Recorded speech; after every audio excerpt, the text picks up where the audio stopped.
बीता उठापटक का साल, अब तैयारी नए साल की। बीजेपी ने बांधे मजबूत मोर्चे, बिखरे बिखरे कांग्रेस के सिपहसालार। 2020 पूरी दुनिया के लिए मुसीबतों से भरा रहा। एमपी की सियासत के लिए भी 2020 2020 मैच की तरह बीता। उलटफेर से भरे इस सियासी मैच को बीजेपी ने रोचक अंदाज में जीता, तो वहीं कांग्रेस हाथ में आए मैच को गवा बैठी। 2020 सियासतदानों के लिए सीखने और सिखाने का साल रहा, लेकिन जो कुछ भी 2020 में घटा उसका असर 2021 में भी देखने को मिलेगा। लिहाजा कांग्रेस और बीजेपी दोनों पार्टियां नए साल के लिए अपने आप को तैयार करने की कोशिश में जुटी हैं। बीजेपी की बात करें तो वो बेहद सधे हुए अंदाज में एक दिशा में अपने आप को मजबूत करती दिख रही है। नए प्रदेश प्रभारी मुरलीधर राव ने अपने पहले दौरे में ही इसकी झलक भी दिखा दी। बूथ लेवल से लेकर प्रदेश कार्यकारिणी तक पार्टी एक लय में नजर आ रही है। 2018 में मिली हार से सबक लेकर पार्टी ने कई संगठनात्मक बदलाव किए हैं। बीजेपी प्रदेश प्रभारी के साथ ही अध्यक्ष भी इसको लेकर काफी आत्मविश्वास से भरे नजर आ रहे हैं।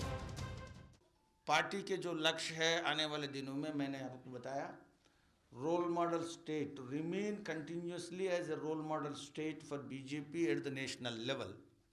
सो the objective is very high. अभी हमारा ऑर्गेनाइजेशनल जो प्रोग्राम डिक्लेयर किया है कि हर चुनाव भाजपा ही जीतेगी और भाजपा के अलावा मध्य प्रदेश में चुनाव कोई और जीतेंगे नहीं। इस पर हम गारंटी के साथ तैयारी कर रहे हैं। हम सब लोग उनको समर्पित करते हुए संकल्प लेकर के आगे बढ़े कि मध्य प्रदेश भारतीय जनता पार्टी को हम दुनिया का जो सबसे बड़ा राजनीतिक दल बना है, हम सब उसको और ताकत देने का काम पद्धति में हम सब लोग उसको पालन करने का काम सभी मिलकर के प्रयास करेंगे। बीजेपी जहां आत्मविश्वास से लवरेज है, तो वहीं कांग्रेस में ऊपर से लेकर नीचे तक समन्वय का अभाव नजर आता है। प्रदेश में संगठन की बागडोर संभालने वाले कमलनाथ की स्थिति को लेकर कई सवाल हैं।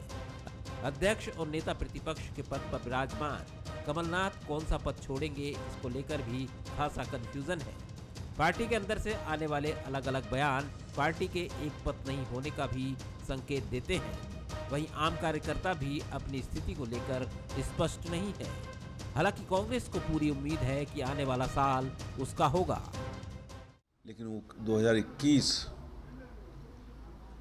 में कांग्रेस नगर पालिका और नगर निगम के चुनाव लड़के जीतेगी और कम से कम सिटी और पंचायतों में फिर एक बार कांग्रेस वो डिलीवर कर पाएगी जो बीजेपी ने न पहले कभी डिलीवर किया न बाद में कभी डिलीवर किया।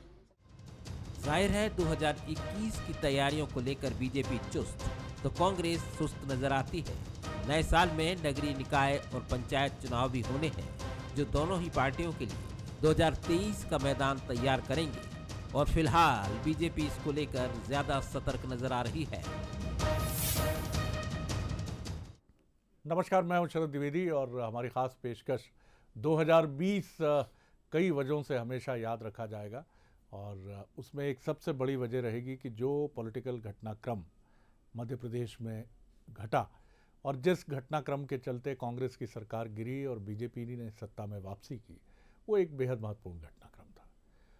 लेकिन अब सवाल ये है कि क्या कांग्रेस चुनौतियों के लिए अपने को तैयार कर चुकी है, जैसी बात पूर्व कैबिनेट मिनिस्टर पीसी शर्मा कह रहे थे, या फिर वो शोले का डायलॉग याद आता है कांग्रेस के लिए कि हम नहीं सुधरेंगे। कुछ परंपराएं ऐसी हो जाती हैं जब आप एक उम्रदराज पार्टी या व्यक्ति होते हैं तो आपकी कुछ परंपराएं बहुत ऑर्थोडॉक्स हो जाती हैं, बड़ी रूढ़ हो जाती हैं। जैसे आप किसी 80 साल के बुजुर्ग से पूछे कि दद्दा कछु परिवर्तन आने हैं का, तो कहेंगे नहीं भैया ऐसा ही चला थे, दुनिया ऐसे ही चलेगी आगे भी। कांग्रेस के लिए शायद ये चीज़ें ऐसी ही हैं। वहाँ जब भी ये सवाल पूछा जाता है तो उनका कहना है कि नहीं साहब, 40-45 साल हमने शासन किया है, आप हमें ज्ञान मत दीजिए। ऐसे ज्ञानचंद रायचंद बहुत आए और निकल गए।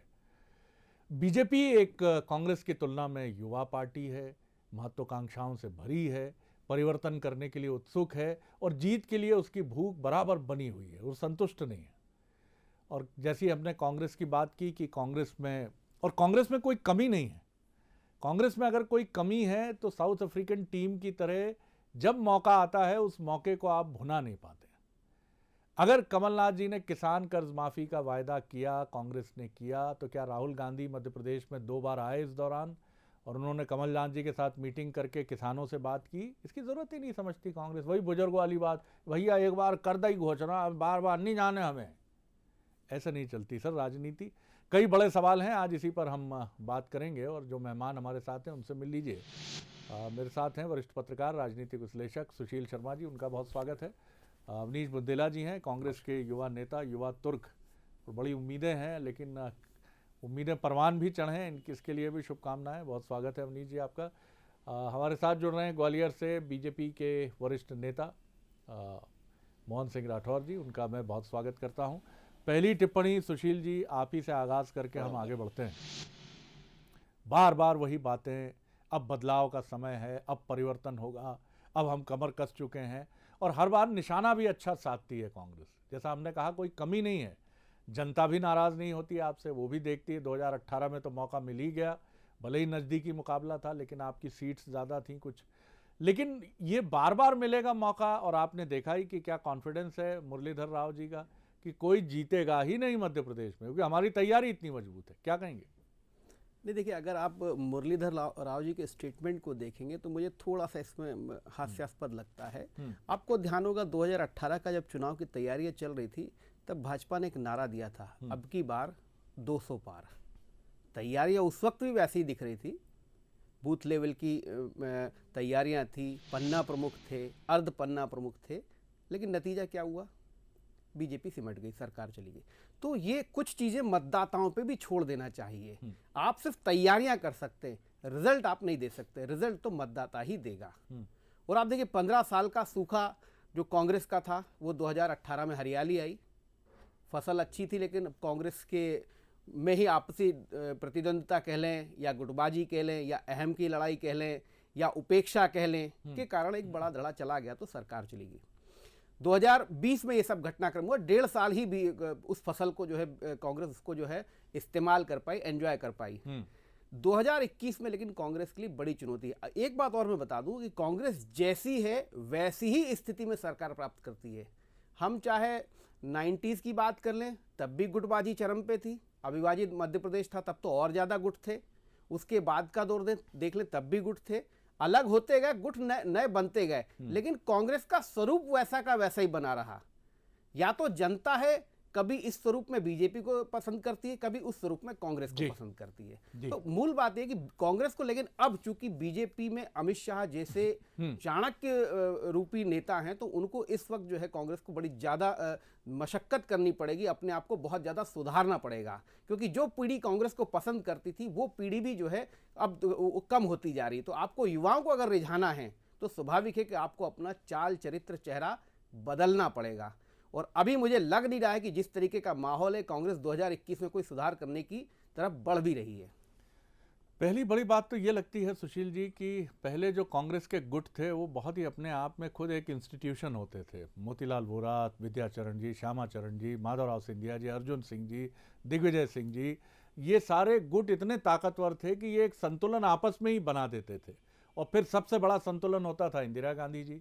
इंदिरा गांधी जी के बाद राजीव जी आए, तो वो भी कम से कम पहले टर्म में तो 400 सीट जीतने वाले प्रधानमंत्री पद के व्यक्ति को आप ये नहीं कहेंगे कि कमज़ोर आदमी है। दूसरे टर्म में भी बहुत तेज़ी से वो सीख रहे थे राजनीति के हुनर को, लेकिन मामला बिगड़ गया। बीजेपी कॉन्फिडेंस भरती है अपने कार्यकर्ताओं में, और यही वजह रही कि एंटी इनकम्बेंसी के विष को झेल कर भी 2018 में वो सत्ता के नज़दीक खड़ी थी, चूंकि जरा सी। लेकिन कांग्रेस ना कॉन्फिडेंस वो दिखा पाती है, ना वो स्ट्रेंथ दिखा पाती है, और अब तो गुट भी नहीं रहे कांग्रेस में। अब किसका गुट कहें? क्या कमलनाथ जी का गुट कहें, या ले देकर अब तो लगता है कि दिग्विजय सिंह जी का गुट ही बचा है? जी बुंदेला जी। देखिए शरद जी, सबसे पहले तो मैं आपको धन्यवाद दूंगा इस बात का कि एक बड़ी अच्छी चर्चा की ओर आज हम बैठे हैं, क्योंकि जब साल खत्म होने वाला होता है तो कम से कम हमें आकलन करना चाहिए इस साल हमने क्या पाया, क्या खोया। ये हम स्वीकार करते हैं कि 2018 में जो सत्ता हमने प्राप्त की थी, 2020 में हमने शायद अपनी कुछ कमियों के कारण हमने खो दी। कहीं ना कहीं कोऑर्डिनेशन की कमी कह लें शरद जी, या ये कह लें जब जब अगर किसी राजा की हार हुई है तो उसके किले में से ही कोई गद्दार निकल कर, उसके राज्य में से, उसका परिवार में से कोई गद्दार निकल के गया, चाहे आप रामायण में देख लें या महाभारत में देख लें या पृथ्वीराज चौहान को देख लें, सदैव ही जो मतलब अब तो अपनी कमजोरियों पे तथाकथित बात करिए। कहाँ अतीत की गलियों में गोता लगाएंगे बुंदेला जी? मैं बड़ी अच्छी बात बता रहा हूँ। अपन कांग्रेस की आज कमियों पर बात कर रहे हैं। मोहन सिंह राठौड़ जी बैठे हैं, अभी नए नए भाजपाई बने हैं, लेकिन पीछे फोटो कांग्रेसी जमाने की रखी है। सत्यदेव कटारे जी दिख रहे हैं, सिंधिया जी दिख रहे हैं। तो मैं वही बताना चाहता हूं सर, कांग्रेस कभी खत्म नहीं होगी। और जैसा सुशील जी ने कहा ना कि कांग्रेस जैसी वैसी स्थिति में सत्ता पाती है। आप बात करें, जब इंदिरा गांधी जी एक बार हार गई तो कहा गया तब तो कांग्रेस बूढ़ी हो गई, इंदिरा गांधी बूढ़ी हो गई। उसके बाद इंदिरा गांधी ने फाइट बैक किया। उसके बाद आप जब देखें, जब राजीव गांधी जी सत्ता से बेदखल, उस समय भी कहा गया, जब बीपी सिंह की सरकार आई। सर सब अतीत की बात है। नहीं शरद जी, सीख रहे हैं शरद जी, इससे एक नैरेटिव सेट होता है शरद जी। मैं वही बात बताना चाहता हूं कि कांग्रेस, जहां तक मध्य प्रदेश की बात करें शरद जी, तो हमने पूरी दमदारी से उपचुनाव लड़ा। ठीक है, हम नहीं, मैंने पहले ही स्वीकार किया, हम बाकायदा हारे हैं और उपचुनाव में भी हमने पूरी दमदारी से चुनाव लड़ा। क्योंकि जब सिंधिया जी पार्टी छोड़कर गए तो ये कहा गया था। क्यों छोड़कर गए? मैंने कहा ना कि कहीं ना कहीं कोऑर्डिनेशन की कमी थी। सिंधिया जी की महत्वाकांक्षाएं आसमान को छू रही थी। वो कहते थे सिंधिया जी कि मैं सड़कों पर उतरूंगा। भाई उनकी महत्वाकांक्षा आसमान पर थी। अगर मैं मान लूं बुंदेला जी, तो आपके यहाँ कुछ त्याग मूर्ति नेता नहीं है जी? नहीं, कि आइए आप अपनी महत्वाकांक्षा को पूरा करिए। जो महत्वाकांक्षी व्यक्ति होता है उसकी महत्वाकांक्षाएं कभी खत्म नहीं हुई। रावण दुर्योधन की महत्वाकांक्षाएं कभी खत्म नहीं हुई। आप देखिए, वही कारण है कि आज 14 मंत्री बनवा लिए, 3 हार गए और 2 भी बेचारे 6 महीने पूरे होने पे। उसके बाद सिंधिया जी हर महीने ऑफिस महीने में 3 बार 4 बार ऑफिस खेलते हैं शिवराज जी के साथ। 40 गाड़ियों का लश्कर लेकर आते हैं, चढ़ाई करते हैं सीएम हाउस पर। तो मुझे ऐसा लगता है शरद जी कि चुनौती, ठीक है, हम तो स्वीकार कर रहे हैं, हम जैसे हैं वैसे रहेंगे, हम प्रयास करेंगे कि आगे हम और तैयार। लेकिन सबसे बड़ी चुनौती तो भाजपा में है। शरद जी, आप क्या पूरी गारंटी से कहते हैं कि ये सरकार 2023 तक चलेगी? मुझे तो नहीं लगता, क्योंकि जिस तरह का रोज सौदेबाजी हो रही, क्योंकि अब वो अतिथि शिक्षकों की बात गायब है शरद जी। आप देखें, ना तो किसानों की बात होती है, सारी बातें गायब हैं। सिंधिया जी मिलते हैं, बात इसी पे होती है कि मंत्रिमंडल का विस्तार कब कर रहे हैं। और शरद जी एक बात और, राजनीति से इतर भी कुछ बात कर लें। 2020 सिर्फ सरकार गिरने के लिए, ठीक है मध्य प्रदेश में सरकार गिरी, लेकिन पूरे प्रदेश में आप बजाय सरकार बनने के बाद प्रदेश की जनता को क्या मिला? 2,40,000 कोरोना मरीज, 3500 लोगों की जाने गई कोरोना में, बेरोजगारी में सबसे नंबर 1। आप देखें 2019 में सर, अभी और मौका रहेगा आपके पास, बहुत सारे आंकड़े रहेंगे। मेरा निवेदन इसमें यह है कि कुछ चीजें आप जैसे युवाओं को और कांग्रेस में बोलने पर बीजेपी की तरह दंडात्मक प्रावधान नहीं है। आप लोगों को खुलकर भी थोड़ा बोलना चाहिए, क्योंकि आप बोलेंगे तो आपके नेता सुनेंगे। और आपके यहाँ तो यहाँ तक बोल दिया गया। असलम शेर खान साहब को अभी हमने देखा, वो तो कहते थे समानांतर कांग्रेस खड़ी कर लूँगा, उसके बाद साल भर चलते रहे। सवाल ये है बुंदेला जी कि क्या परिवर्तन कांग्रेस में होना चाहिए? क्या कांग्रेस का डैमेज कंट्रोल नहीं किया जा सकता था? क्या राहुल गांधी बहुत रुचि लेकर सिंधिया जी को मना नहीं सकते थे? क्या कोई फार्मूला सेट नहीं हो सकता था? और अगर नहीं हो सकता था तो उसके कुछ और प्रावधान हो सकते थे। इन चुनाव के बीच में जिस तरह राहुल जी की एक टिप्पणी इमरती देवी जी को लेकर आई, ये भी माना गया कि ये टिप्पणी भी बड़ा नुकसान कर गई। क्या इसी तरह सत्य बोला जाता है? जबकि युधिष्ठिर ने भी कहा था नरोवा कुंजरोवा, हाथी है या नर है मुझे नहीं मालूम। राहुल जी कम से कम युधिष्ठिर धर्म का ही पालन कर लेते। लेकिन आपके यहाँ तो क्या कहा जाए साहब, हम लोग कितना कहें। चलिए मैं आऊँगा, लेकिन कृपया करके अपने रेट्रोस्पेक्शन के मुद्दों पर आएं। कम से कम लोगों को ये पता तो चले कि आप आकलन अपना भी कर रहे हैं। आप ही के लिए नहीं है ये बात, बीजेपी के लिए भी उतना ही बड़ा सच है। सफलता कई सारी चीज़ों को ढक लेती है। मोहन जी, आपके पीछे की तस्वीर जो है वो एक आप ही की युवावस्था की तस्वीर है, जिसको बुंदेला जी कटारे जी की समझ बैठे। एक माधवराव सिंधिया जी के साथ आप चमक रहे हैं और एक में ज्योतिरादित्य सिंधिया जी के साथ दूसरी पारी में चमक रहे हैं। जी बहरहाल बताइए। जी जी चलिए, ये स्थिति आपने स्पष्ट कर दी है तो इस पर मुझे कुछ नहीं कहना। मैं तो सिर्फ ये कहना चाहता हूं आपको कि ये अभी भी अपना आकलन नहीं कर रहे। भारतीय जनता पार्टी, आप सोचिए कि मंडल से लेकर छोटे छोटे कार्यकर्ताओं से लेकर एक प्रशिक्षण का कार्यक्रम चला रही है, जो जिला कार्यकारिणी जिला अध्यक्ष तक का पूरा हो चुका है, जिसमें हमारे राष्ट्रीय प्रभारी से लेकर सारे वरिष्ठ नेता उसमें सम्मिलित हुए। पूरे दिन किस लाइन पे काम करना है, किस तरह से 2023 की तैयारी भारतीय जनता पार्टी करेगी, किस तरह से हमारी पार्टी अगले आने वाले नगर निकाय और नगर निगम के चुनाव को जीतेगी, हम उस पर काम कर रहे हैं। और ये आज भी उन्हीं पुरानी बातों में उलझे हैं। 1990 में ये हुआ, 2001 में ये हुआ। अरे भैया, कुछ अपनी नहीं सोचो तो अपनी समाप्त होती हुई पार्टी के बारे में तो विचार करो। और हमारे ऊपर अगर बात करें तो हमारी पार्टी ने तो तैयारी शुरू कर दी है। किसान की बात करते हैं, क्या किसान की आय, माननीय मोदी जी ने जो कहा है, माननीय शिवराज सिंह जी ने जो कहा है कि हम अगले 3 सालों में किसान की आय दोगुना करेंगे, तो ऐसे ही हो जाएगी क्या? उसके लिए कृषि में बहुत बड़े बदलावों की आवश्यकता है। वो बदलाव भारतीय जनता पार्टी ने किए हैं, हमारे राष्ट्रीय नेतृत्व ने किए हैं, माननीय कृषि मंत्री जी ने, तोमर साहब ने किए हैं। और उन सब में जो इन्होंने भ्रांतियां पैदा की थी, उन भ्रांतियों को भी दूर करने का प्रयास लगातार सभी स्तरों पे चल रहा है। मैं एक बहुत छोटा सा कार्यकर्ता हूं भारतीय जनता पार्टी का, लेकिन आज भी 9 गांव का दौरा करके आया हूं। प्रत्येक गांव में जाकर किसानों के बीच में हम ये बात कर रहे हैं कि भारतीय जनता पार्टी किस तरह से आपकी आय को दुगना करेगी, किस तरह से आप सक्षम हो गए। तो हम उस लाइन पे काम कर रहे हैं। ये आज भी वही गद्दार, वही वो पुरानी बात जिसको जनता ने नकार दिया है। अरे भैया, आपकी अक्षमता, आपकी जो महत्वाकांक्षा है वो इतनी बड़ी है कि आज भी आपके माननीय पूर्व मुख्यमंत्री जी, माननीय प्रदेश अध्यक्ष जी, माननीय नेता प्रतिपक्ष जी, आज भी आपकी लड़ाई चल रही है कि कौन सा पद छोड़ेंगे, कौन से पद पर रहेंगे। इस समय भी कुछ नहीं छोड़ना चाहते। तो दोनों पार्टियां बहुत अलग तरीके से काम कर रही हैं। ये रसातल की ओर जाने का काम कर रहे हैं, वो विकास की चोटियों को छूना चाहते हैं। भारतीय जनता पार्टी वो उस पर काम कर रहे हैं। तो अपनी अपनी दिशा में दोनों ही काम कर रहे हैं, दोनों ही वहीं पहुंचेंगे।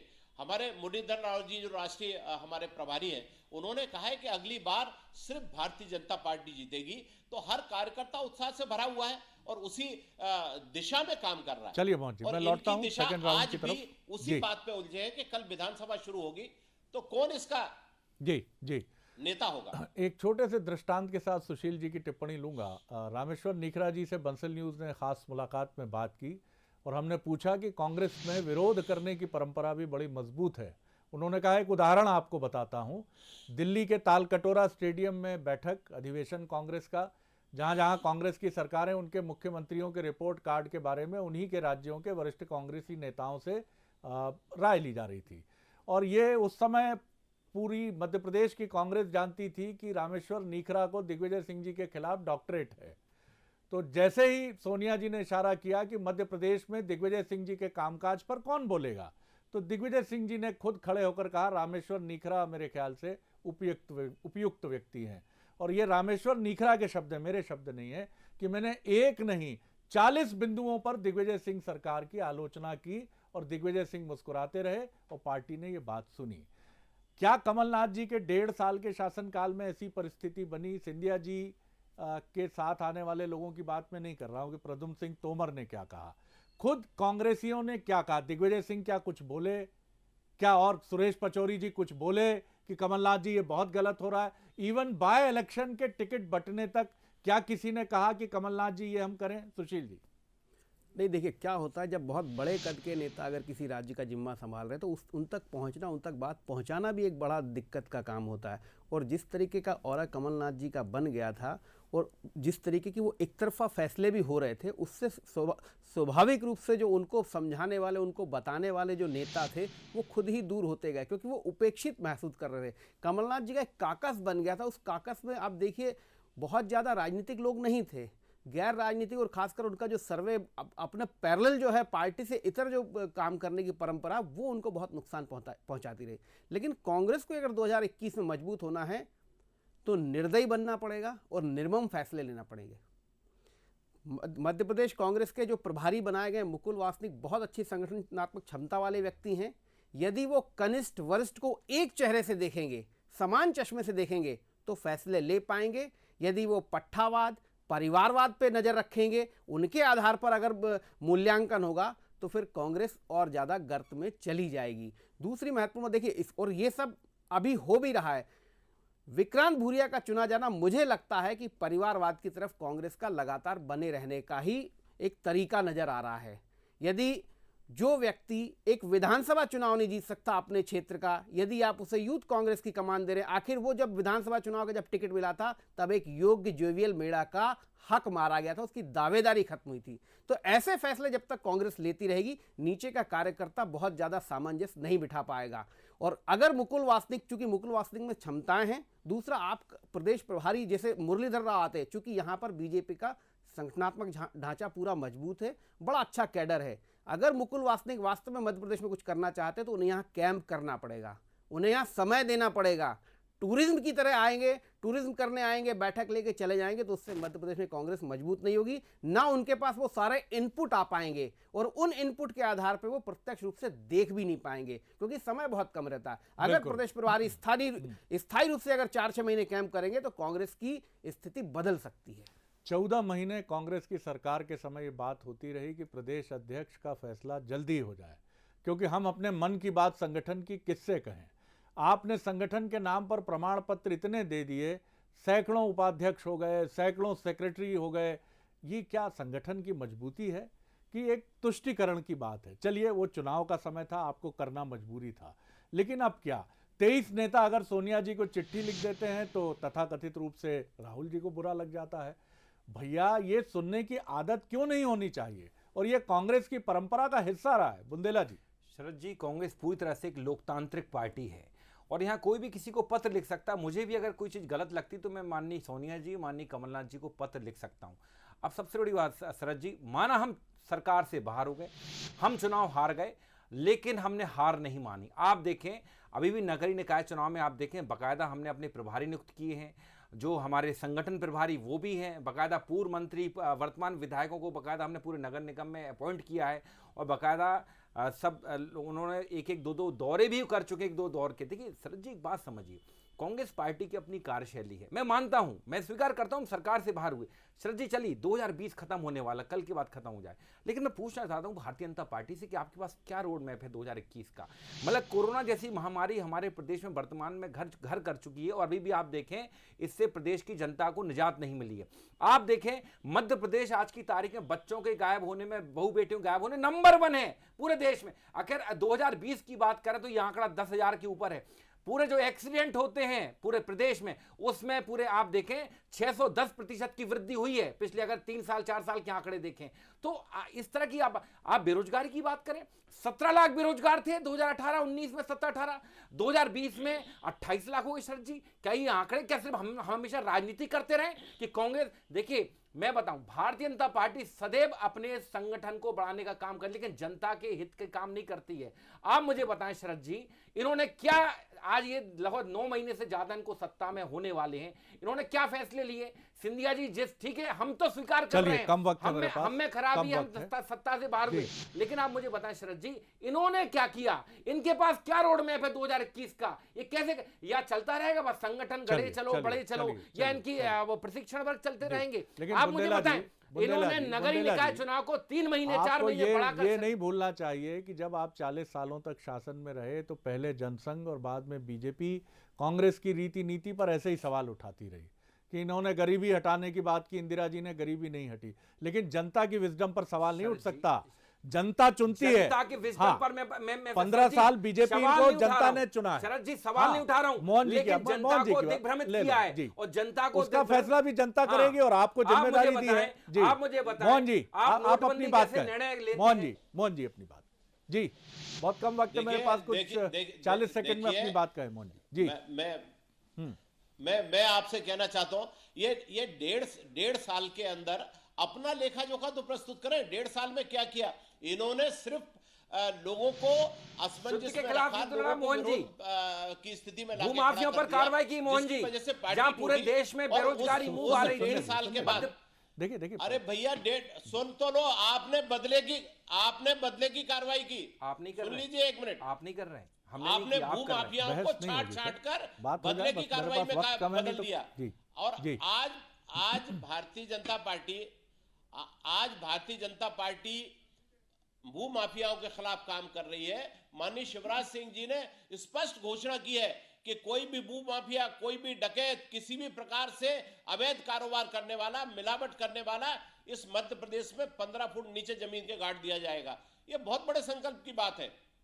उसी दिशा में माननीय मुख्यमंत्री जी काम कर रहे हैं, हमारा पूरा वरिष्ठ नेतृत्व उसी दिशा में काम कर रहा है। और भविष्य में जिस तरह से रोड मैप तैयार किया गया है, जिस तरह से गरीब को उसके नई नई योजनाओं के साथ जोड़ा जा रहा है, जिस तरह से किसान के लिए काम किया जा रहा है, आप मान लीजिए भारतीय जनता पार्टी का रोड मैप तो अगले 23 के लिए तैयार हो गया है।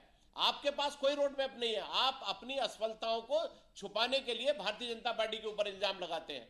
आप इन असफलताओं के बजाय अपना आत्मचिंतन करिए, आत्म आकलन करिए और भविष्य की तैयारियां कीजिए। पहले आज तो जाइए उस मुकाबले में जहां 2023 में आमने सामने होना है। अभी पहले तो आप देखिए, चलिए मोहन जी, मैं वक्त नहीं है मेरे पास, पंचायतों के चुनाव हो रहे हैं, यही आपको आईना दिखा देंगे कि आप जमीन में किस स्तर पर है। देखिए, वक्त बदलता है और कई बार इतिहास ये भी बताता है कि परिस्थितियां एक जैसी भी नजर आती हैं। 2003 में मध्य प्रदेश में यही माना जाता था कि कांग्रेस को 10 साल के शासन के बाद हटाना बहुत कठिन है। उस समय के एक बड़े नेता, मैं नाम नहीं लूँगा, अब इस दुनिया में भी नहीं है, उनसे जब बात होती थी मीडिया की तो कहते थे दिग्विजय सिंह कृष्ण की तरह हैं, जिसके गले लगते हैं आधी ताकत उसके पास चली जाती है। मैं तो बहुत सावधान रहता हूं उनसे। यानी वो सारे नैरेटिव जो आज बीजेपी के लिए हैं, बहुत ताकतवर है, बहुत छलिया है, बलिया है, हर तरह की पार्टी है। 2003 यानी 1993 से 2003 का वक्फा ऐसी ही किंवदंतियां नुमा प्रशंसा को लेकर कांग्रेस से जुड़ा था। दरअसल जब आप अपने प्रतिद्वंदी की आलोचना में जुट जाते हैं या फिर खुद सीखना बंद कर देते हैं तो कठिनाई हो जाती है। जवाब आपको देना चाहिए और जवाब दूसरे को कोस कर नहीं दिया जा सकता है, अपनी ताकत को बढ़ा कर दिया जा सकता है। जैसा कहानी, फिल्मों या उपन्यास का वो संवाद है कि मैं दूसरे की आलोचना करने के बजाय मैं अपनी लकीर बड़ी करने में भरोसा रखता हूँ। कांग्रेस को अपनी लकीर बड़ी करने की ज़रूरत है। न जनता ने उसे ठुकराया है, जनता के बीच में उसकी लोकप्रियता कायम है, तभी 96 के साथ संख्या के साथ वो विधानसभा में है। जो घटनाक्रम हुआ वो घटनाक्रम बीजेपी के साथ भी हो सकता था। अगर कांग्रेस वो काम करती तो बीजेपी भी नहीं होती। लेकिन आपको ये देखना होगा कि क्या आप अपनी कमजोरियां देख रहे हैं या आप अभी भी मान रहे हैं कि बीजेपी अपने बैगेज को लेकर कभी ना कभी गिरेगी और हम फिर सत्ता में लौटेंगे। तो दिवा स्वप्न न कुर्यात, जो संस्कृत का श्लोक है कि सपने में किसी सिंह के मुंह में हिरण नहीं जाता है, उसके लिए आपको घोर परिश्रम करना पड़ता है और कांग्रेस को उसी तरफ जाना होगा, यही विकल्प उसके पास है। धन्यवाद मोहन जी, धन्यवाद बुंदेला जी, धन्यवाद सुशील जी। बने रहिए बंसल न्यूज़ पर। नमस्कार।